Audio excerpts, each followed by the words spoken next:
RTI Live News. Ask for right. నమస్తే, welcome to RTI live news.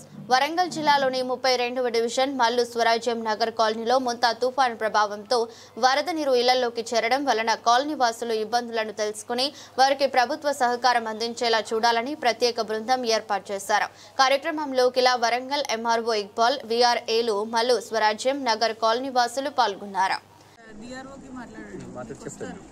ఎందుకంటే మీరు ఈ రోజు చేస్తే ఏంటంటే గవర్నమెంట్ కి మనం పంపించేయచ్చు, వాళ్ళు ఇమీడియట్ గా రిలీఫ్ ఇచ్చేస్తారు. ఇప్పుడు స్పందించాలి కదా ఇమీడియట్. ఈవెన్ రేషన్ బియ్యం కానీ, రేషన్ బియ్యం కూడా ఎన్యూమరేషన్ ఇప్పుడు వీళ్ళందరిది రావాలి. ప్రతి కాలం మనం షాప్ నెంబర్ ఉంది. ఇది మీది హౌస్ ఇనండేషన్. ఇప్పుడు ఇక్కడ హౌస్ ఇనండేషన్ ఓన్లీ ఫ్యూ ఉంటారు, మాక్సిమం ఉంటారు కదా రేషన్. అది సర్వే కాలేదు మేడం, ఆ కోటర్స్ అది కూడా కాలేదు సర్వే. ఇక్కడ ఒక రోడ్ ఉంది మేడం, యాక్చువల్లీ మంచి రోడ్ అది. అది కనుక మనం రిపేర్ అయితే ఏంటంటే మేడం ఈ వరద అంటే ఇప్పుడు ఈ రిటైనింగ్ వాల్స్ అన్ని కన్స్ట్రక్షన్ చేయాలి. మేడం ఇప్పుడు స్మార్ట్ సిటీలో 158 ఫ్లడ్ ప్రివెంటివ్ వర్క్.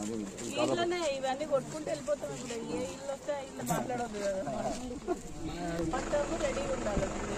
సిచ్యువేషన్ బయటపడడానికి చూసుకోండి. వెనక్కి వెళ్ళి రావాలి.